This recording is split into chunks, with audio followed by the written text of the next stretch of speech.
What is going on, guys? JT43 here, and in this video I'm going to be doing a full honest review on the Lexus SC400. I've been wanting to make this video for a while. I've owned the car for about 5 months now, and I wanted to kind of get the gist of everything before I go ahead and make this video, just to kind of see if this car is right for you. The only thing I have done to this car is the tips right down there. That's all I have done to it. It's a completely stock 1993 Lexus SC400. I'd like to go kind of in depth. That's kind of the whole point of the honest part, but I'm just going to jump right into it. We'll take a look at the exterior of it, and then we'll kind of just work our way into interior and then, you know, mechanical things and stuff like that. So I guess what I'll do first is I'll just have a whole walk around, because I'm sure you know what the car looks like, but just for instance, yeah, this is a 1993. So if you're looking at 97s, it's going to be different than a 95, and it's going to be different than a 97. I'll kind of go into the differences a little bit later in the video, because there are a few differences between the models. This is a 1993, so from 92 to 94, they're gonna look like this. There may be another wheel option. I think there is. I'm just gonna show you a walk around of my 93. So this is a silver spruce color. It's not fully loaded, but it does have some of the nicer options on it. So we'll get to that, because I have a clean example, but I don't have the best example. So this is the front of the car. What's interesting is one of the nicer features is you would get this rubber kind of lip in the front, which I do have, but some of the models didn't come with that. A lot of them did come with it. It wasn't an expensive option. I do have some imperfections, like these three, that one's brand new, but these three are kind of foggy and faded. And I do have some paint chips. I definitely don't have the best example, but it is relatively clean. You do have fog lights down at the bottom, and you'll notice this kind of line design that kind of gets changed around in the 97 models. I'll throw a picture up here of a 97 front compared to my front. I'll put it like right there. So this is my front compared to the 97 front. And so it comes with a side marker with a light in it. So I have the additional special option for the line. Like I said, some of them come with them, some of them don't. These are the stock 16-inch rims. So mine are fitted with Goodyears, and they are a 225 55 sidewall rim size 16. They're not OEM tires, because that would be kind of sketchy, but they are OEM looking. I don't have tints. This is completely fishbowled out. These things were actual like fishbowls. The modern cars today are a little bit different, but back in the 90s. Another interesting thing is I do have the gold option. It's a little bit faded, but you can see my badges here. You can see my badges here are gold. If we come to the rear here, like I said, all I have is aftermarket tips, but usually the tips would just be a little bit smaller and a little bit less thicker in muffler. This is the 92 to 94 look. So you have the orange on top, you have the red on the bottom with a little white, and the ducktail. Ducktail was a special option. I think it needs the ducktail. I think the SCs without the ducktail spoiler looks really ugly, and it's also a third brake light in there too. The 97 to 2000 had kind of like a little wing.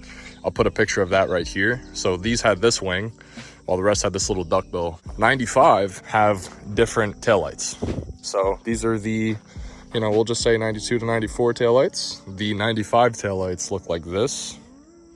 They're a little bit different, but still kind of, the same. And 97 up, 97 plus taillights look like this. They look more like Supra taillights, which is what everyone swaps them for. There are differences in the taillights. They do upgrade them over the years. You also have a sunroof. I'm pretty sure all of them came with a sunroof. I'm not sure if there's a no sunroof model, but that would be pretty cool if there wasn't, because, weight reduction. But as far as the front, because not a lot changes between the 95 to the 92 models. You get different rims. So I have the spoked wheels. You can also get a chrome option, but usually they come matte like this. For 95, you can get these guys right here, which, it looks good. They do come with wheel locks from factory, which is nice. From the front, the differences they're slight in the bumper. So once again, this is a 92 bumper. This is what a 95 bumper looks like. Very, very slight. For 97, there are a ton of differences. Interior, we'll talk about that when we get into the interior, but as far as outside, for the 97 body kit, they took it up a notch. They made it more square. They made it more Supra-like. We already talked about the taillights. So the body kit for a 97 includes front bumper, side skirts, rear bumper, taillights. It even uses a different fog light too. Obviously 92, this is what a 97 looks like. I'll show it front to back. This one comes with the wing, and different wheels too. So the 97 Plus comes with a whole new setup. Those are just, you know, some of the differences that you'll see between all the models and stuff. Yeah, so that was a little bit of the exterior.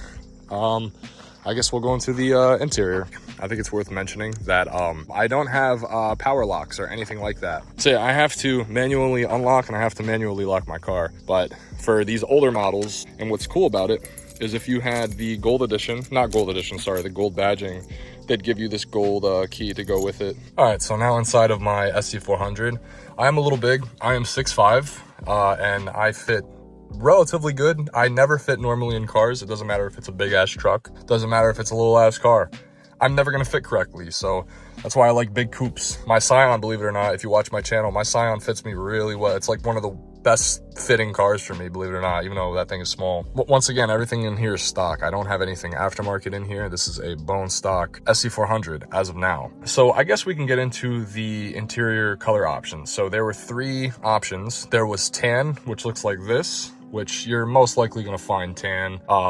A lot of them came with tan, and to be honest, I think tan is really ugly. I don't like tan at all. The second option was black, which black wasn't a rare option. We made black a rare option, which is ridiculous because everybody wants the black interior. We made them extinct. But the third, and it's not the rarest anymore because now black is the rarest, but this is kind of rare because it only came with a couple color. If you had a silver spruce, you would get and a couple other different colors. I don't know off the top of my head, but you would get the gray interior, which is what this is. In some lighting, it looks green. Like for right now on the camera, this kind of looks like grayish green. Everything in the car is gray. Gray headliner, like everything, even down to this piece over here. It's like a darker gray, matched with the wood. Now, I have a relatively clean interior. I do have some mishaps, like I have this right here. I have this rip here, which is pretty common. This over here is extremely common to break. This guy right here. So these window trims, you know, they're not getting pretty hard to find, but it's like, you know, they break all the time. This guy over here is starting to break, which is normal. I have a cut there. The staples that hold this guy down start to come up. Another popular thing to go wrong is the vents cracking. You can see my vents over there have splits in them, and that guy at the end has a split in them. But that's all little cosmetic stuff. I don't really care. The steering wheel over time will kind of start to peel, kind of get zombified, if you will. That's something that's really annoying that I have an issue with is my light pops out on both doors. So you have to kind of like bend the tab and then stick it back in there, but it constantly falls out. It's really annoying, but it's nothing major in my opinion. Like, it's not that big of a deal. Sometimes the light on this side goes out, sometimes the dash goes out, but we'll get to that. Some cool features. So you have your controls up here. This is the sunroof controls. So obviously you have tilt up and down, and then you have back and forth to open the sunroof and close it. You just slide this guy back and there's your sunroof. Also gray. So when you get an interior, the whole thing is going to be that color. You know, you're not going to be able to cut corners and think you have some black material. Like, nah, you have whatever you have. So real quick, we'll turn the accessories on. It has a power steering rack. Like, not power steering, like it moves up and down when you take the key out.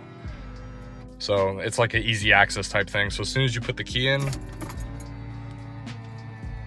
it'll come to where you positioned it, and you can click it on. And there's my dash. There's the normal Toyota chime. My dash was rebuilt by the previous owner, which is pretty cool. Needs a rebuild again. It doesn't do it now, obviously, because I'm recording, but the needles will flicker and sometimes my speedo won't work, but it's just little shit like that. It doesn't seem little, but to me, I'm kind of used to that, so I don't really care. What's cool about the rear view mirror is you can actually tint it. So it has kind of like a, you know, if someone has their high beams behind you, you can actually go ahead and tint it up. Now, as far as seats, you have power seats. You can move it up, you can move it back, you can move the back piece up and down. What's a cool option though, is if you have people that need to sit in the back, you can simply just lift this up and it will move by itself. And it will move back into position, which I thought was pretty cool. Back seats, I do have stuff in here, so don't mind that, but here's the start of the cushion. Is like, it's feasible because you have enough room up there, Since I'm so tall though, I like almost touch the back seat there. So it does have back seats. It kind of depends on how tall you are, if they're really going to be able to be used and stuff. But yeah, you have triple speakers back there. So you have one there, you have one giant speaker there and one there. You have rear oh shit handles, which I thought was pretty cool. As far as the sound system, so I don't actually have the bass sound system in here, which, you know, I kind of like because it doesn't sound the greatest from factory, but the previous owner installed like an aftermarket speaker system, so it sounds modern, but you know, yours is probably not going to have that. So I don't know what the stock speakers sound like, but it does come with a Lexus Nakamichi sound system, which, I mean, so far I haven't really had any issues with. I usually use a Bluetooth cassette player. I usually use this guy. And if you're wondering more about this guy, I made a video about how to get Bluetooth in a SC400 or a 300 too. It's the same thing. So I normally just use this Bluetooth guy, you know, to kind of keep that classic look. But yeah, as soon as you insert it, it'll say tape and then you're good to go. But as far as radio, something that's really cool.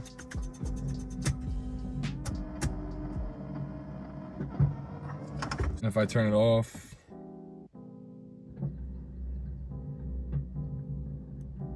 I have really shaky hands, I'm so sorry. But yeah, you can see the antenna moving up and down, so it is pretty cool. You do have heated seats. I think this was a special option. So obviously you have driver and passenger. You do have your traction control right here. You do have a 12 volt or a cigarette port, whatever you want to call it, right here. And you have a little ashtray, which I thought was pretty funny because, you know, but yeah, it comes with its own ashtray or a coin holder, whatever you want to put in there. And it has this little lid, but because of my 12 volt accessory, I can't actually shut this, but there's a button right here to open this lid once you close it. One thing that is pretty annoying is there's no cup holders. So the doors have all this kind of like storage space to like store stuff in, but there's no actual cup holders. So you only have one cup holder, not in the back seat or anything like that. Or actually, I'm sorry, that's a lie. I think this is a cup holder right here. Nope, it's not. It's like a little coin storage thing. So you don't even get cup holders back there. You get this single thing that it really can't hold much like drinks. Like you can put maybe a water bottle in there, but like you can't put Gatorades, you can't put like big, like normal size water bottles. Your climate control is up here. So you have max cold. It's digital too, which I thought was pretty cool. So you have your front defrosters, your rear defrosters, the recycled air mode, meaning that, like, you know, you want airflow from the car to just keep recycling. You have airflow from outside right here. You have your AC button right there, and then you have your mode. So I have my fan speed here. I also have my mode. So I have it on top and bottom. You can put it to just front, you can put it to just bottom, and you can put it to just bottom and then front defroster if you want. I usually just keep it on this mode, which I thought was pretty interesting. This thing has a gooch cooler. Old 90s cars and even 80s cars, they have something called the gooch cooler, which is this guy right here. It cools your gooch down. You press this button, this drops this down, which, oh yeah, that's another thing these things have issues with. You can see this is starting to bubble here. It actually, you know, it starts to unpeel. You can get a little bit of glue and glue that thing back up, but storage for whatever you want, you know, you have a little pocket there and, you know, it's just a glove box. You have an airbag. 92s don't come with this airbag. 93 is the start of when they started putting airbags in here, and I think 94 is the start when they started putting them there. So if you have a 92, you're not going to have a lot of airbags. You do have the steering wheel airbag, but as far as the passenger, you're not going to have that if you get a 92. You do have memory seats, so you have 2 seats and then you hit set, you know what I mean? Pretty common stuff. Over here, you have both your windows. You have an auto driver side and you have a manual passenger. So what I mean by that is this is auto, right? But it's not auto coming back up, it's only auto coming down. And then the passenger is a full manual, so I have to constantly press that for that passenger to go down. So you also have a window lock, you have the door lock here, and you also have power mirrors. So if I switch this to the left side, I can move this guy around. So that's pretty cool for a 93, I'm not gonna lie. You have tweeters in here, you have speakers down here.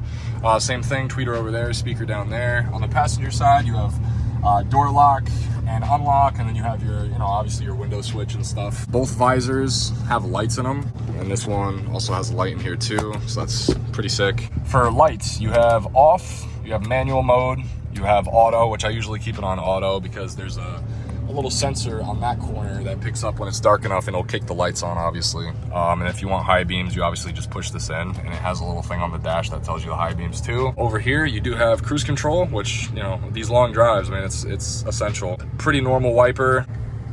There you go. It's a little bit slow, but you know, I don't really use the wipers that much anyway. So and then you have all your speeds over here and the time. So it's pretty modern car stuff. I don't really have to go over that. You do have your e-brake here. Radio volume is right here, and the temperature is also right here. So I have it on max cold. If you know, obviously rotate it, it'll go to hot. It's pretty self-explanatory. Over here, I am missing it, but this is a non-usable cup holder. What I mean by that is it's a cup holder that sits in here. You pull it down and it flaps out to the cup holder. But when you put a drink in it, any kind of turn you do is gonna fold over because it's a fold cup holder. It's not, you know, it's not sturdy enough. So it'll just kind of fold over on itself. So it's a, let's talk about this transmission. So real quick, you have a power mode, which will pop up on the dash. It says it right there, ECT power, and if I turn it off, it goes away. I don't really feel a difference when I do that, so I don't know if, you know, maybe this is just so old that I don't have that anymore. I'm not sure, but whenever I put it into power mode, I don't really feel a difference. This has a straight back. What I mean by that is it has a, you know, straight back and forth. It's got the pistol grip, if you will. This is a 4-speed transmission, the fourth being overdrive, so technically it's really a 3-speed. The gearing is really kind of like tuned out, so it doesn't feel like, if you're used to normal cars, it's not going to be like 1, 2, 3, you know, it's spaced out. So it, you know, it's like driving a normal car. If you turn overdrive off, you simply just push this button, and then the light will pop on when it's off. So I usually just keep that on. But you also can drop it to second gear, and you can also drop it to low gear, which I believe is first gear. 97 to 2000 is different. That came with a completely different transmission. I think it came with either a 5-speed or a 6-speed, and it also came with a better transmission. A completely different transmission. We have this corner over here. So tilt away, you can put that to auto, meaning like it will auto tilt away when you take the key out. And if you want to adjust the steering rack, you do it from here. I have mine all the way out and all the way up. This over here is kind of like a little menu button. You have your trunk right here, you have your gas cap right here, and you have a lock where if you push this guy in, it'll actually lock this button to open the trunk, which is pretty cool. For the center console, you just have this kind of small cubby here. It's not deep or anything, you know, it's kind of just a little cubby. There's no USB or anything like that, but that's pretty much it for the interior. Let's go take a look at the engine. So this is the 92 to 94 1UZ FE. If this whole time you thought this was a SC300, it's not, it's a 400. That's, you know, it's called the 400 because it's got a 4.0 V8. The 300 is called the 300 because it has a 3.0 inline 6 2JZ. Whenever you see a 400, it means 4.0 V8. Whenever you see a 430, it means 4.3 V8. It's probably the 3UZ or the 2UZ, I forgot. It's most likely the 3UZ. But that's why you have 400s, 430s, and you know, the LS 560s, I think that's because it's got a 5.0 V8. I don't know if they made a 5.6 because there are 560s. I think that's just trim for luxury. I'm not sure. Don't quote me on that. But for these specific models, 400 means 4.0 V8. You'll notice how mine is pretty bare bones. It's completely stock. It doesn't have anything done to it. You have the battery location over here. Nothing new. The fuse box location is right here. It's held on by 2 screws. Brake fluid right here, brake master cylinder as well, right over here. You have your engine fluid fan. That's one of the interesting things about this is it's actually a hydraulic fan. So this thing gets cooled down by hydraulic fan. A lot of people get scared about that, which if you have a beat to shit model, yes, try and replace that. But this is a good condition. I can enjoy it for a little bit longer. Your power steering is over here. Your engine coolant bottle is right here. Your air intake is this whole thing. It goes right into the throttle body right over there, which is nice because you don't have to start digging back there for throttle bodies. It's exposed right there. What's also nice is your MAF sensor is right here. You don't have to dig underneath for anything. If you want a more in-depth engine video, I can make that because I do have a bone stock example to do so. I guess we could talk about power numbers now. For the 92 to 94, this makes 256 horsepower and 260 pound-feet of torque for these models. I'm gonna have to double check the 95 to 96. I'll throw the horsepowers up here. And for the 97 plus, with that, you don't get a 2UZ, you get You don't get the 2UZ. For 97 models, you actually get the VVTi 1UZ FE. So these are non-VVTi models. This is the first generation to get the 1UZ. The 2000 comes with VVTi. It's kind of like Honda's VTEC, but it's Toyota's version, if that makes sense. You know, it's got the weaker rods. Everybody says if you want to go for power in these things, get the older ones with the thicker rods. And the model year that I have actually has the thickest rods you can get. So the question about these things are they fast, right? Because they were brothers with the Supra. Why did the Supra get more attention than these, right? The answer to that is honestly, these things were a lot more expensive than the Supra. The Supra was way cheaper than these, and you can make way more power than the V8 version of these. It wasn't until later people started discovering that these SCs are actually the same as Supras when they had the 2J, and they can make the same power, but the Supra was still faster because these are heavier. These are really, really heavy. And that's one thing I kind of wanted to touch upon is these doors. These doors are going to be like one of the heaviest doors. But what I find interesting about the doors isn't the door itself, it's actually the hinge. I want you to take a look at this hinge. Take a look at this dual, double, big boy hinge, bro. Look at this. So you'll notice when I actually open the door, right, it goes up. So it opens up. You can see it slightly because the doors on this are so heavy, and they're not, for the time they were big, but my Scion door is actually bigger. But for the time, you know, these were really heavy doors. So they came up with this hinge, this dual hinge system, successfully get this door to comfortably open and comfortably close. Another good thing about it is the sound of it. I'll just kind of go over some little things that I missed, like trunk space and stuff. Also, if you have a gold edition, the trunk key trim will be gold as well, which is pretty cool. But we'll go ahead and open this up. Pretty good amount of space. You also have your 6 to 12 disc auto changer. Mine actually works and it's in really good condition. This whole car is in decent condition overall. This is my trunk. It's a pretty decent trunk. You could fit a good amount of items in there. I got my toolbox, I got my book bag. It's a decent sized trunk. You can do a lot with the trunk. If you want to go get groceries, you're not gonna have an issue. All right, enough talking about this thing. Let's go ahead and drive it.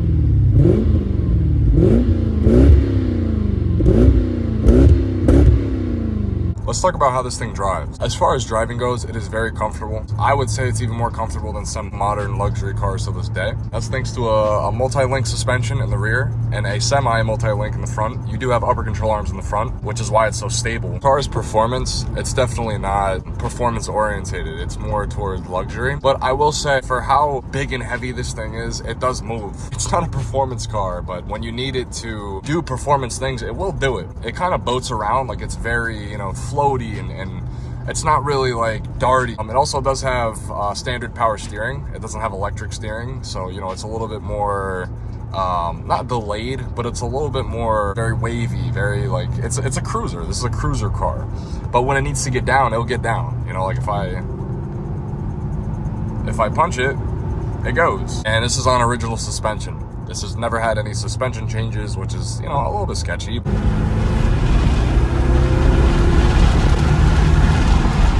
Yeah, this thing, I had to roll the windows down, it's too hot, but this thing, it wants to scream. So as far as quietness, the sound deadening in this is amazing. Like, they put a lot of R&D into the sound deadening. Obviously, you can still hear the road. It's, you know, it's very quiet in here. It's a very comfortable, quiet ride. All right, so we've been talking about this car for a while. Now, it's kind of the big question.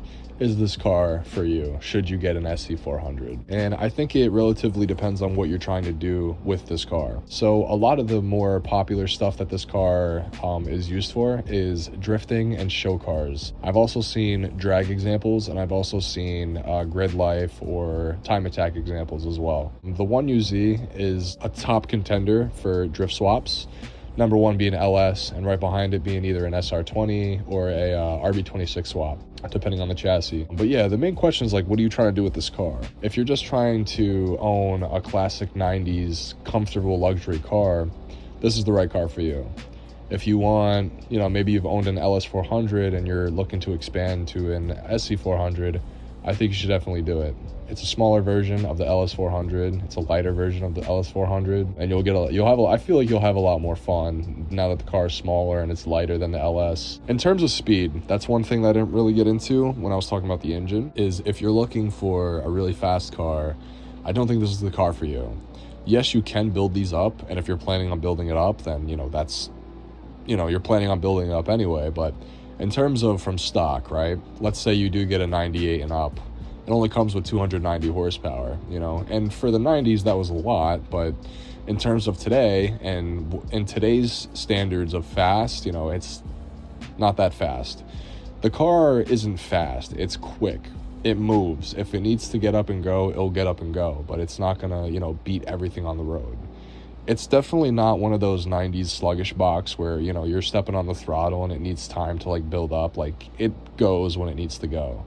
I was actually really impressed the first time I drove it. I thought I was gonna, have to, get used to this buildup of speed, but no, it's relatively okay. The throttle response is really good, actually. I'm trying not to make this video too long with additional information and stuff like that. But yeah, I would just kind of ask myself those questions of like what I'm trying to do with this car. If you want something that's luxurious and comfortable from the 90s, this car is for you. But anyway, if you did enjoy the video or if this helped you out in any way, please like, comment, subscribe, and I'll see you later.